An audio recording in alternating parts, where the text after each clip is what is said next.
Voilà, madame, monsieur, vous êtes en direct sur votre radio, la 96.3 Victoire FM. Pasteur Edo, combien mois placé par rapport, d'abord, rebonjour. Rebonjour. Oui, voilà l'événement pour pouvoir couronner, puis apprécier le travail. Majestueux royal, et puis félicitations à Togo Media Award. Vous savez, il a dit quelque chose de très important tout à l'heure, je le dis tout le temps. Il faut reconnaître que si aujourd'hui le mouvement Martin Luther King a atteint presque le monde entier, c'est grâce à vous, c'est grâce aux médias. C'est grâce aux médias. Dieu merci. C'est grâce aux médias. Donc, c'est vous qui faites des héros. Ah oui. Hein? C'est vous qui faites et vous pouvez défaire en même temps. Si vous ne voulez pas de moi, vous avez tous les moyens pour me défaire. Donc, il vous faut quand même, il faut vous mettre sur la sellette pour qu'on puisse aussi vous célébrer. Apprécier le travail, combien difficile les professionnels des médias. Félicitations, je crois qu'on sera tous à l'Agora Sangor pour vous voir au podium. Merci, merci beaucoup, Pasteur Edo Comier, merci pour le souhait. Ah oui, non, on attend de voir. Victoire FM fait partie, il est dénominé également sur Victoire FM. Vivement, en offre, je posais la question avec insistance. Est-ce que Victor FM, il a catégoriquement refusé de placer juste un petit Non, mais quand même, il a été clair. Mais il a été clair que, voilà, bon. On a parlé, j'ai compris. Vous avez compris quoi? On y va.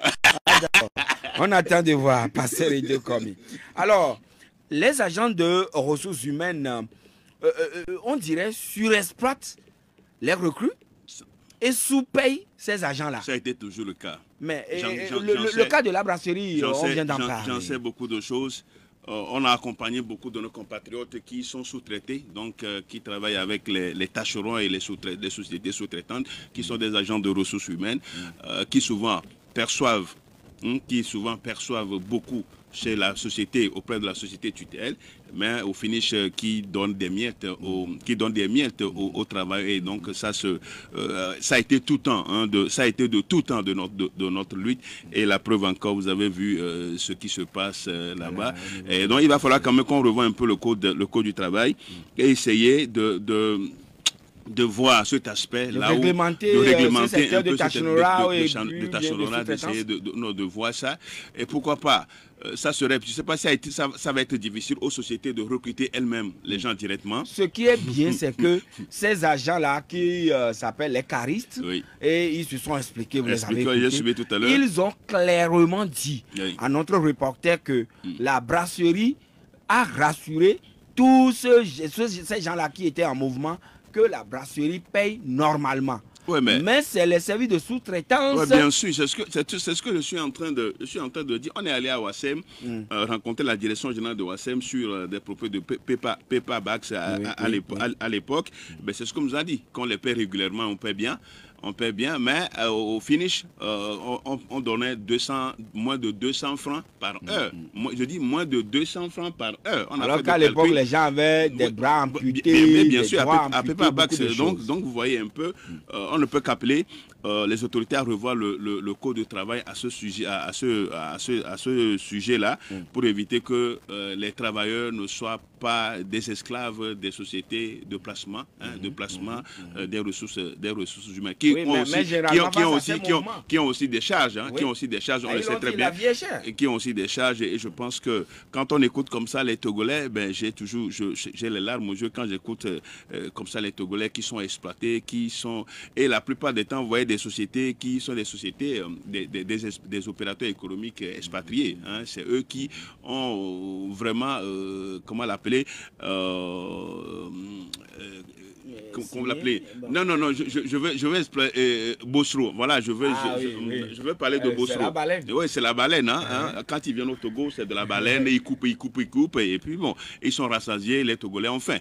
Ils sont rassasiés, les Togolais ont faim. Et c'est ça qui se fait un peu partout dans les sociétés de la zone franche où ils sont. Généralement, face à ces situations, quand les concernés, ou disons les nouvelles recrues, ou bien les recrues, veulent manifester, on brandit le licenciement, on les renvoie automatiquement. Tu peux imaginer que ces gens-là, on a envoyé chercher leurs blouses, leurs habits. Tout à l'heure, c'est ce qu'on leur demande. Pourquoi? Il y a un contrat, c'est un contrat qui leur a permis d'avoir tous les équipements. Donc, il faut qu'ils soient licenciés avant qu'on leur retire les équipements. Hein, mais en plein mouvement, on envoie 2 agents pour dire ramenez-nous nos effets que nous avions offerts. Oui, les effets, bon, s'il faut comme ça, donc il faut que le contrat soit rompu avant de procéder ainsi. On ne va pas continuer dans ce pays à violer les droits, à violer de manière éternelle les droits. Je pense que c'est ça.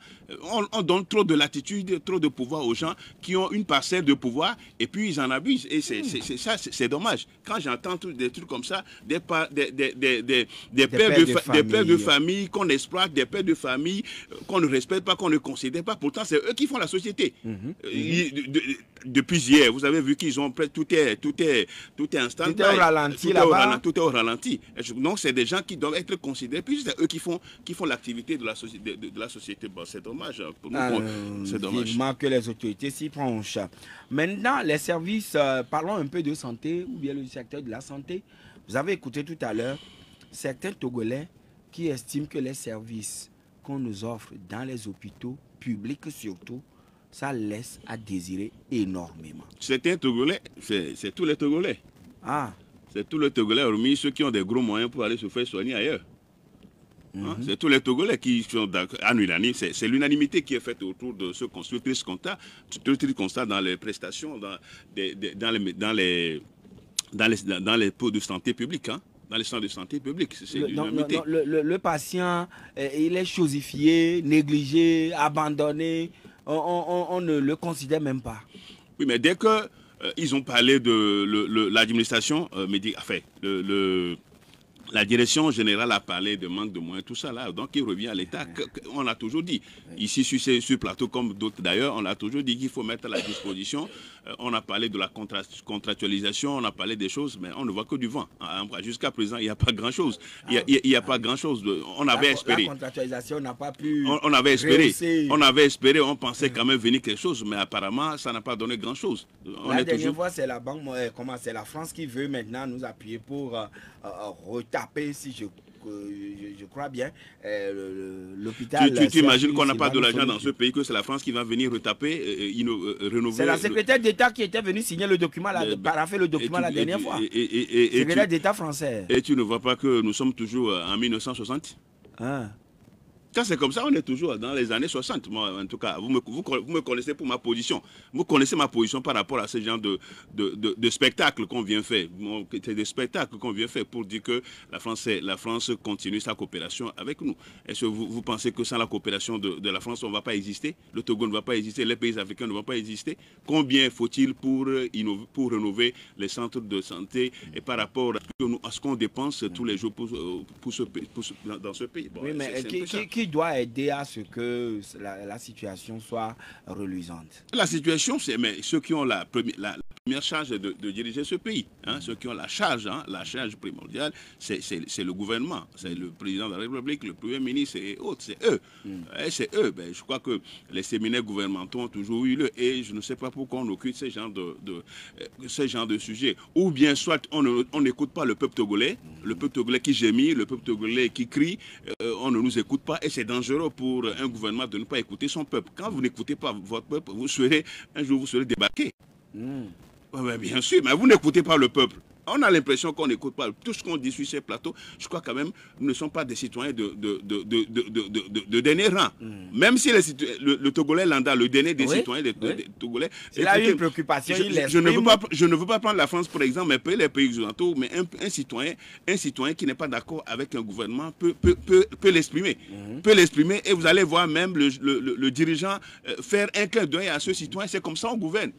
C'est comme ça le gouvernement. Ou peut-être le préfet, bien sûr, qui doit l'appeler, l'écouter. On n'envoie pas les gendarmes, on n'envoie pas la police pour aller débarquer de son lieu. On ne fait pas ça. Donc c'est ça être à l'écoute des populations. Et c'est ça le gouverner, c'est prévoir. Mais on a l'impression qu'en Afrique, on ne prévoit pas. On est là, on travaille au jour le jour.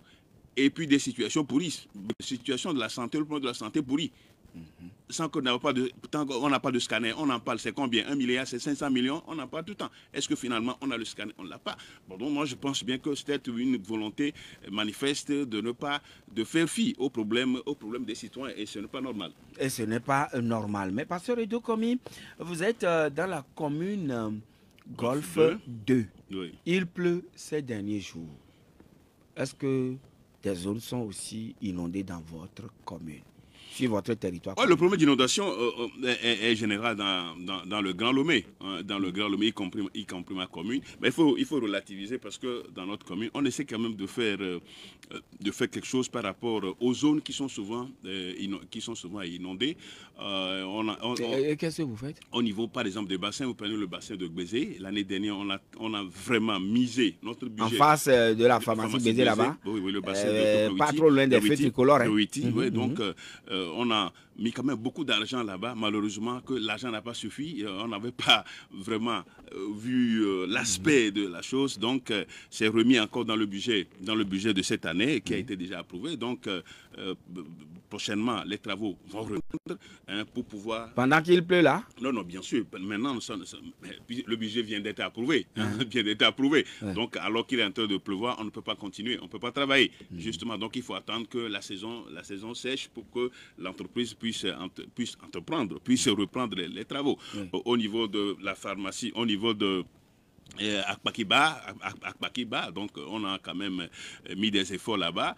Les lieux sont toujours inondés, mais je crois que cette fois-ci, il y a un travail qui a été fait et je pense que les populations de la zone peuvent apprécier. Hein. Moi, je ne peux pas apprécier. Il leur revient, s'ils sont à l'écoute à travers cette émission, ils peuvent même intervenir pour voir ce qui était et ce qui est aujourd'hui. Et les apports, les amendements, c'est-à-dire ce qu'il faut pour que ça soit parfait. Donc ça, c'est dans ma commune. Quand vous prenez par exemple au niveau de la fois Togo, il y a le grand... Est-ce que ce n'est pas de l'autosatisfaisie? Non, je ne le fais jamais. Je dis, il leur revient d'apprécier. Voilà. Nous, on a déjà fait. Et je ne me suis pas satisfait. Ah, d'accord. J'ai dit à eux d'apprécier ce qui est fait. Je crois que les gens peuvent intervenir dans cette émission pour dire ce qui a été fait. Mais ce qu'on constate, c'est que les bassins de rétention d'eau deviennent encore des casse-têtes chinois pour les riverains. Non, il faut d'abord saluer peut-être quelques efforts qui ont été faits par rapport aux bassins qui ont été construits un peu ici et là. Ça, d'abord, c'est une bonne chose. Maintenant, le problème, c'est la faisabilité. Comment ça a été fait? Comment les experts, quelles sont les études qui ont été faites avant qu'on ne construise ces bassins? Vous prenez au niveau des 2 Lions, il y a 2 bassins. Au niveau de 2 Lions, il y a 2 bassins. Mais c'est là où, chaque fois qu'il pleut, depuis un certain moment, chaque fois qu'il pleut, la voie médiane est totalement inaccessible.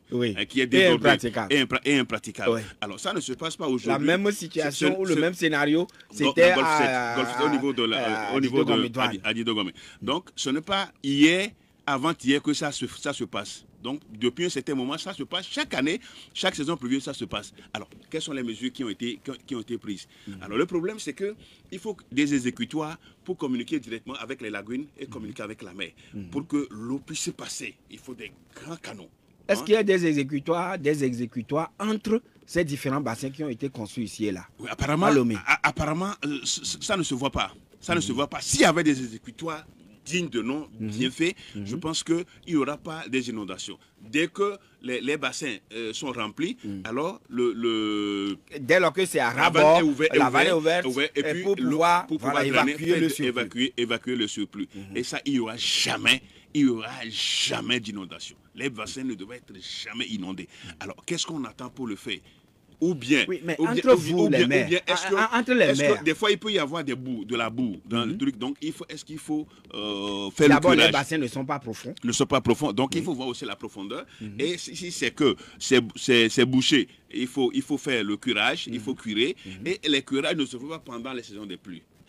Pendant les saisons de pluie, c'est impossible. C'est pendant qu'il n'y a pas de pluie qu'on peut le faire. Et les prévisions météorologiques nous annoncent déjà qu'il y aura des pluies diluviennes, il y aura des averses, tout ça là pour l'année en cours. Bon, donc, c'est surprenant. C'est surprenant la situation ne date pas d'aujourd'hui, ni d'hier.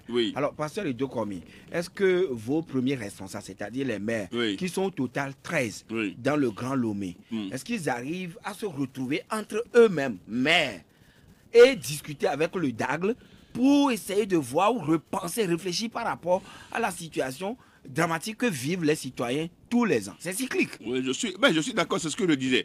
On aurait pu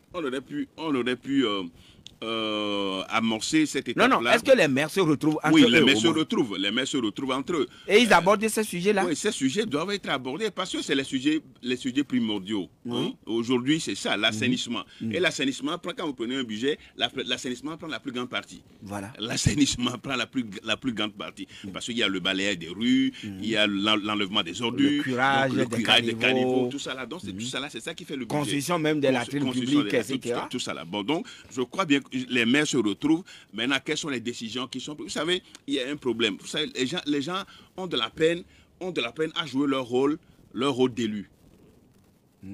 Pourquoi quand vous êtes ils élu, ont de la peine. Quand vous êtes élu, vous êtes élu pour un peuple. Et on doit plus tourner vers ce peuple-là et dire les choses telles qu'elles sont. On a l'impression qu'à certains niveaux, les gens ont peur de dire au sommet de l'État ce qui se passe dans leur commune. En tout cas, dans leur commune. Hein, non, les gens n'ont pas peur, puisque entre-temps, la voie qui a été construite vers Ségbé-là, il y a eu beaucoup de pancartes qui disent, bien des affiches géantes qui disent « Merci, Monsieur le Président de la République, de nous avoir construit la voie ». Oui. Ou bien, vous n'avez pas vu ça? Oui, ça c'est l'expression de satisfaction pour avoir, parce que cette voie a été pendant longtemps abandonnée. Bon, on l'a fait.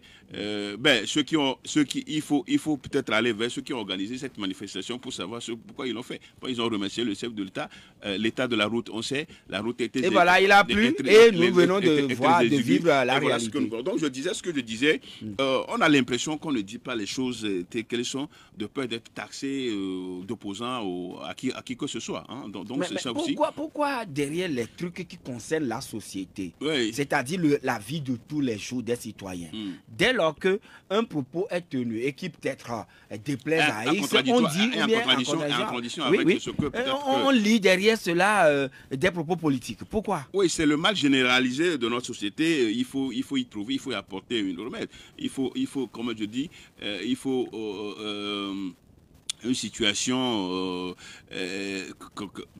pour pouvoir régler cela, il faut une thérapie de choc, c'est ce que vous voulez dire. Il faut une thérapie de choc pour pouvoir y arriver. On est élu, donc il faut quand même qu'on tienne compte des besoins de la société et dire les choses.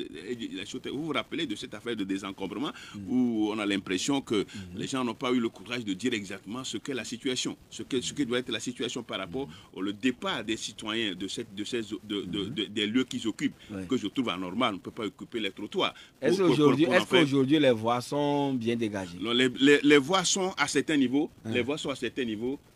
dégagées, mais ce que je retiens, ce que je constate, c'est que les lieux, les voies qui sont dégagées, les endroits sont sales. Ça devient encore un problème pour la mairie. Et il nous revient de les arranger. Parce que quand vous passez par là, les herbes commencent pas à pousser à certains endroits. Il faut sarcler. Dans la nuit, il n'y a pas d'électricité parce que c'est déjà... Les gens viennent déféquer là-bas, à l'air libre.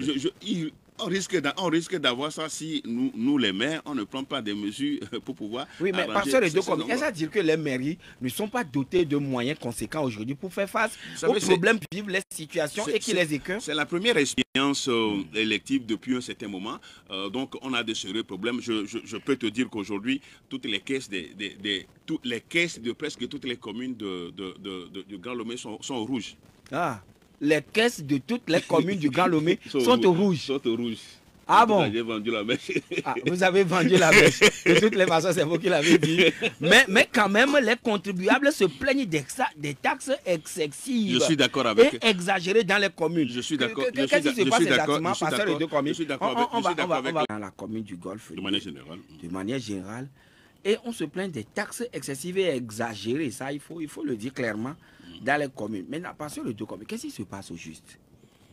Non, comme je le disais, je crois que vous savez qu'il y a plusieurs taxes, mais les taxes dont nous parlons, c'est les taxes municipales. C'est vrai quand même qu'à certains endroits, des fois, je vois quand même qu'il y a exagération. Il faut qu'on le dise. Mais c'est que nous vivons, les mairies vivent, les communes vivent des taxes. En dehors de la subvention de l'État, nous vivons des taxes. Mais au même moment, il faut reconnaître que les concitoyens sont à bout de souffle. Vous savez que les périodes que nous avons traversées, de crise sanitaire que nous avons traversées, l'économie, tout est au ralenti. Et donc il va falloir quand même qu'il y ait une certaine entente entre les maires et les administrés et les contribuables. parce que nous sommes tous liés par le même destin dans la commune. Donc si les citoyens ne travaillent pas, il n'y aura pas de taxes, il n'y aura pas de soutien, même de subvention à la commune. Et donc il va falloir quand même qu'il y ait une entente. À certains endroits, on voit quand même que, vous prenez par exemple, on vous envoie une taxe, on dit peinture sur bâtiment. Voilà, peinture sur bâtiment. Justement, je voudrais vous poser la question sur cette histoire-là. On nous dit aujourd'hui, il faut payer la taxe concernant la peinture sur bâtiment. C'est-à-dire, j'ai ma maison. Oui. Et j'ai demandé au, comment vous l'appelez là, au peintre, de venir, il a fait le badigeonnage. Au carreleur. Ou au carreleur. Oui, oui. Et puis vous me demandez de payer une taxe. Est-ce qu'il est interdit de peindre sa maison? Oui, c'est voilà. ça, c'est la question. Est-ce qu'il est interdit de peindre sa maison? Oui, il n'est pas interdit de peindre sa maison. Il s'agit de quelle taxe? La peinture sur bâtiment, au fait, vous avez la peinture, vous avez fait la peinture, et vous avez, il y a des inscriptions que vous écrivez, par exemple, Église internationale, Amis de Dieu, par exemple, que vous écrivez avec les heures de programme. Donc c'est comme vous faites la publicité. C'est une taxe sur publicité. C'est une taxe de publicité. C'est que vous demandez aux gens de venir. Et en contrepartie, vous devez payer. Vous devez payer. Peinture sur bâtiment. Vous devez payer. C'est une publicité. Oui, c'est une publicité. Par exemple, à supposer que j'ai écrit sur ma maison. Moi et ma maison, nous servirons l'Éternel. Donc, vous viendrez me réclamer la taxe. Oui, donc je crois que le problème, moi, ce qui me fait mal, c'est que nous n'arrivons pas à expliquer aux citoyens des choses comme ça. Peinture sur bâtiment, c'est quoi? Parce que quelqu'un qui a sa taxe vient me voir, mais peinture sur bâtiment, c'est quoi? Donc, ce qui veut dire que les gens ne savent pas ce qu'on veut dire peinture sur bâtiment. Donc, finalement, toutes les églises vont commencer par payer les taxes sur, pour les programmes, les inscriptions sur le mur de leur église. De culte. Et j'avoue que ça fait... Moi, personnellement, en tant que maire, je veux bien de l'argent. Ma caisse est rouge. Les caisses sont rouges, mais ce n'est pas tout l'argent. Tout l'argent que je vais vouloir pour ma commune. Et il y a des choses qu'il faut exempter. Mais votre voix ne va pas porter, puisque c'est tout un conseil qui décide. De toutes les façons, moi et Dieu, nous serons majoritaires. Moi et Dieu, nous serons majoritaires. Et donc, voilà ces taxes-là, c'est exagéré. Donc, tous ceux-là qui vont écrire sur leur boutique... quelque chose ou bien faire des dessins, il faut des taxes d'Inde, etc. Il faudra payer. C'est taxes sur publicité. Vous faites la publicité à votre société. Vous faites la publicité à votre société. On paye déjà pour les plaques qu'on dépose, non? Oui, les plaques aussi que vous déposez, c'est aussi des canaux de publicité que vous payez pour ça. Et les gens payent pour ça. C'est deux choses différentes. Les plaques sont différentes des inscriptions qui sont faites dans la peinture. Est-ce à dire que les mairies nous demandent aux églises de ne plus écrire, rien écrit sur les murs? Si c'est ça, il faut dire aux gens. Si c'est ça, il faut quand même qu'il y ait une réunion. De toutes les façons, moi, je profite pour dire que le samedi prochain, j'ai justement une réunion avec les églises, les confessions religieuses de ma commune, pour échanger avec eux sur ces genres de taxes, de sujets. Et à cela, très bientôt, vont s'ajouter les taxes que les conseillers régionaux vont nous demander aussi. Ouais, tout ça, je crois que... Mais finalement, nous trouvons l'argent où? Mais c'est la question qu'on peut se poser. Et ceux qui me connaissent savent que ce genre de débat m'intéresse. Est-ce que les choses ne vont pas un peu sens dessus, c'est-à-dire il y avait un engouement pour les populations lors des élections locales parce qu'ils vont être administrés de près. Il y a une administration de proximité. Mais avec les taxes, les gens commencent par déchanter. On paye tous ces actes et toutes ces taxes-là maintenant. On a les pieds dans l'eau. Il n'y a pas l'électricité, il n'y a pas l'eau potable, il n'y a pas ceci, il n'y a pas cela, et puis finalement vous nous foutez la gueule. Non, tout va s'organiser. Tout va s'organiser. Voilà ce que je peux. Je dis que il doit y avoir une consensus entre les maires et les administrés et les contribuables. J'ai lu quand même sur un de vos tests publiés, vous appelez les Togolais à aller se faire recenser. Le recensement, c'est à la fois un devoir et un droit citoyen civique. Et pour les élections à venir, il faut que tous les Togolais aillent se faire recenser dans leur zone selon le calendrier communiqué par la CENI. Vous savez, le recensement, c'est cette opération-là qui consiste... le pays en 3 zones. En 3 zones, c'est cette opération qui consiste à faire recenser les citoyens à l'âge de voter, donc à l'âge de 18 ans, afin qu'ils disposent de cartes d'électeurs pour accomplir leur tâche. Et on nous a également dit que ceux-là qui savent bien qu'ils auront 18 ans, au plus tard le 3 juin, ils peuvent s'inscrire. Oui, bon, je crois que c'est aussi mais il y a un parent qui dit, moi, mon enfant aura 18 ans en novembre. Alors que maintenant, est-ce qu'il peut se faire recenser? Là, c'est un peu, oui, c'est quelques jours. On a dit, là, c'est révolu au 3 juin. Révolu. Donc, il faut avoir 18 ans révolu au moment du recensement. Et donc, il faut aussi faire la différence entre le recensement électoral, le recensement général de la population de l'habitat qui concerne tous les citoyens, même les étrangers qui sont dans le pays sont recensés pour la grande campagne de recensement général de la population de l'habitat. Ce qui n'est pas le cas, du recensement électoral, où c'est ceux qui ont l'âge de 10 à partir de 18 ans qui sont concernés. Et il faut aussi rappeler que plus de 50% des Togolais n'ont pas la carte d'identité. Et donc, dans la plupart des cas, on demande la carte d'électeur. Donc, j'invite tous ceux qui savent qu'ils n'ont pas la carte d'identité, d'abord, ils n'ont pas la carte d'identité, peuvent aller se faire enregistrer pour avoir la carte d'électeur à défaut d'utiliser à défaut de la carte d'identité, d'utiliser au moins la carte. Parce que nous, à la mairie, il y a des dossiers pour lesquels on demande, vous n'avez pas la carte d'identité, au moins, il faut vous présenter la carte d'électeur. Et depuis 2007, on demande toujours aux chefs et aux notables de venir témoigner. Depuis 2007, jusqu'à ce jour. Non, et les chefs sont encore invités à venir rendre témoignage. Cette période-là est révolue, c'est pourquoi tous les citoyens ont droit. C'est un droit aux citoyens d'avoir leur nationalité et leur cadre. C'est un droit. Donc il va falloir qu'on fasse un effort pour que... On l'a toujours pas fait. Non, je crois qu'il faut le faire pour que tous les citoyens puissent avoir leur cadre d'identité. Vous savez, dans les pays occidentaux, dans les pays avancés, dès que vous avez 18 ans, automatiquement, dans la base de données, votre nom déclenche et vous avez votre carte d'électeur. On n'a pas besoin d'aller se faire la queue pour pouvoir s'inscrire. Donc il faut aussi avancer, il faut que nous aussi nous avancions sur ce terrain. Alors, passer les deux commis, certains Togolais qui vivent des situations parfois difficiles et dramatiques avec certains expatriés au Togo, le cas notamment des Libanais, bon, le plus souvent, on en parle, mais rien ne se fait. On ne veut pas seulement les braquer, mais la plupart des expatriés. Je vous rappelle juste un fait. À la Société des moulins modernes du Togo, il y a quelques jours, où 2 Togolais, c'est un accident de travail, 2 Togolais ont été broyés par un engin. Et ça, pourquoi je dis ça? Parce que la suite, nous, on a été informés. Donc la suite, c'est qu'on a reproché aux travailleurs de nous envoyer, de nous informer par rapport. Mais pourquoi pas? C'est un drame. Pourquoi on ne pas dit mort d'homme. Et 2 personnes. Et il reproche donc aux employés. Le mouvement Materutech et certains ou d'avoir informé l'opinion publique. C'est quoi? Et sûrement, suite à ça, on a pris une décision de ne plus utiliser des portables. Donc les portables sont bloqués à l'entrée du bout. Donc vous voyez que c'est comme si la mort des citoyens togolais, ça ne dit rien aux gens. Pourquoi informer? C'est pas au niveau des grands moulins là-bas? Non, il y a la Société Générale des Moulins du Togo, SGMT, et puis il y a la deuxième société qui est Société des Moulins Modernes du Togo. C'est une autre société. Et là, ça fait 2 ans que cette société. Et c'est dans cette nouvelle société-là qu'il y a eu le drame, avec la mort des 2 Togolais. Et vous imaginez, la société a donné 400 000 francs à l'une de la famille du défunt pour faire les cérémonies. Et puis la suite, on dit que c'est la justice qui va régler. Et la famille a accepté cela? Oui, c'est 400 000. On a donné 100 000 francs, 300 000 pour les cérémonies. Donc c'est ça pour le moment ce que je sais.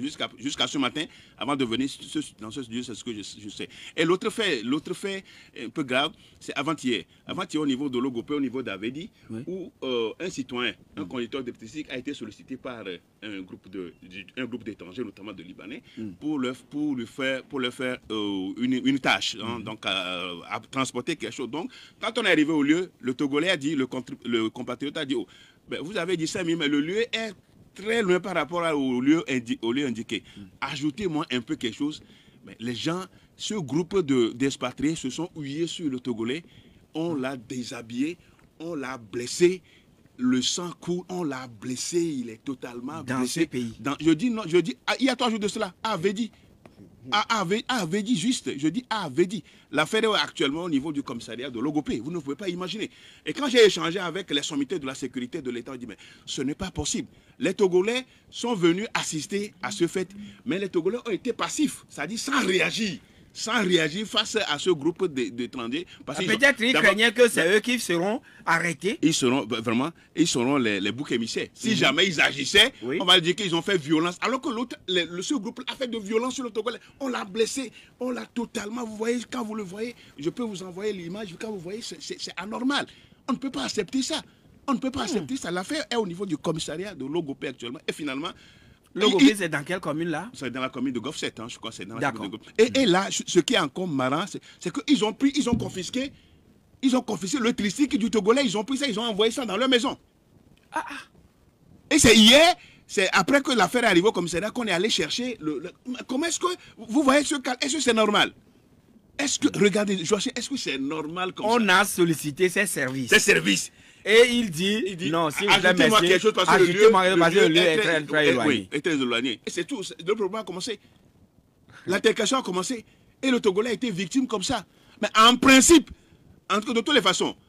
Et de la même manière, il y a quelques jours seulement, au niveau, juste à côté du commissariat Fiata, vous connaissez le point qu'on appelle le Saving Clash. Il y a eu également un petit jeune Aoussa, très affaibli, et qui a eu des altercations avec deux autres Togolais. Et très rapidement, au cours de ces altercations-là, le jeune Aoussa a été tué. Oui. Au niveau de Saving Clash, juste à côté du commissariat, chose-là. Fiata là-bas.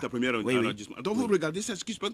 Et moi je dis que au niveau, si les autorités, finalement, la vie humaine est banalisée. Ceux qui ont en charge du commissariat de Logopé, en principe, ces Libanais doivent être gardés à vue.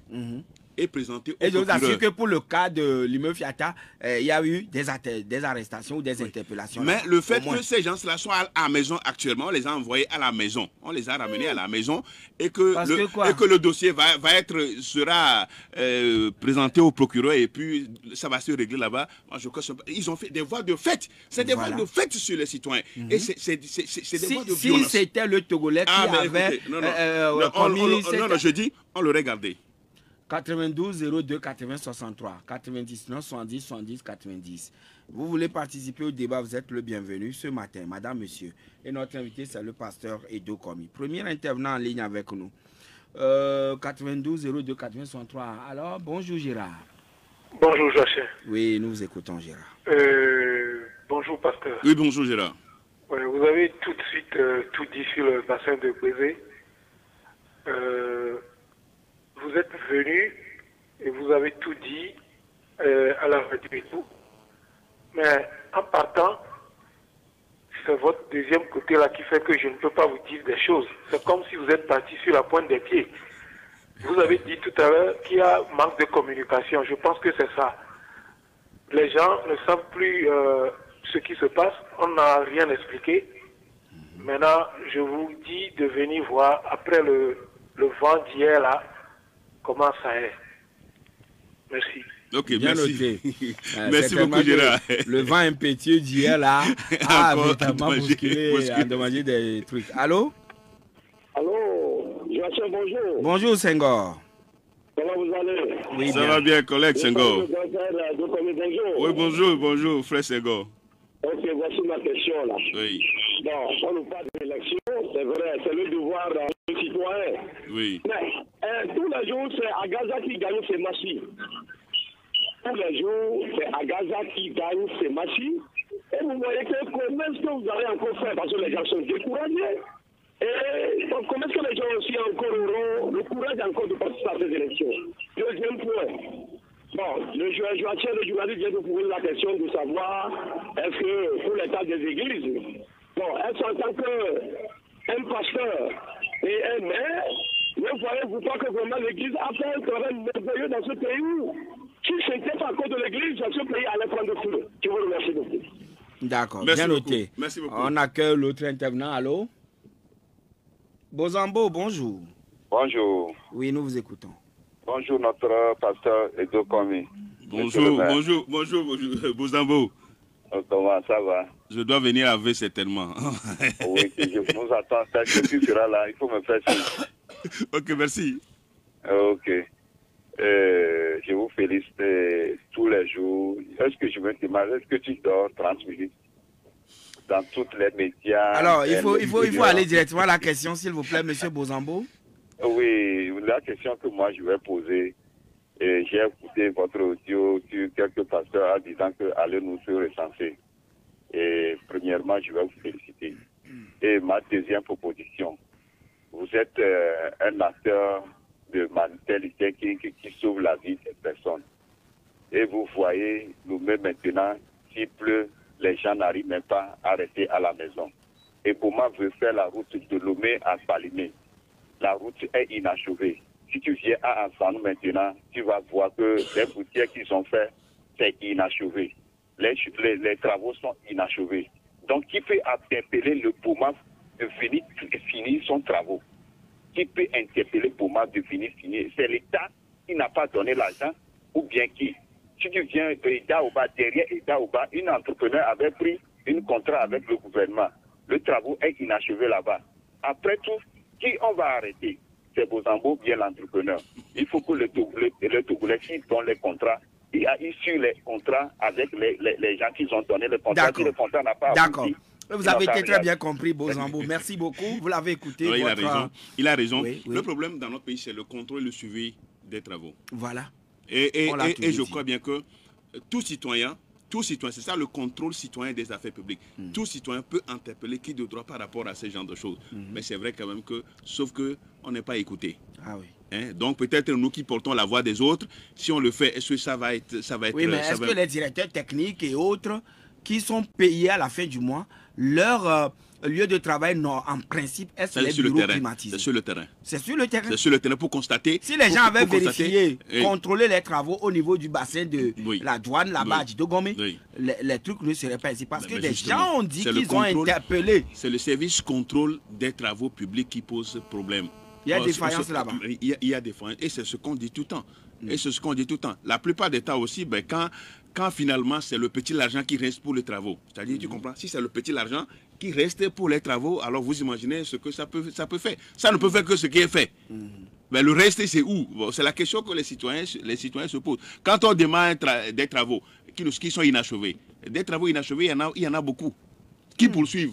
Qui intervient? Qui est responsable? Personne n'a été arrêté, personne n'a été inquiété. Personne ne sait. Ah oui, mais le recensement, vous avez également fait passer un message à ce propos. Oui. Un audio? Oui, bien sûr, justement. Pour appeler les Togolais à se faire recenser. Déjà, aux leaders religieux, aux pasteurs de 10 dans les membres, déjà, ça peut être objet de prédication. Pour l'évangéliste Senghor, les élections les gagnent toujours. Et il a illustré le truc par une épébole en disant à Gaza qui gagne toujours, c'est massif. Est-ce que cela ne décourage pas?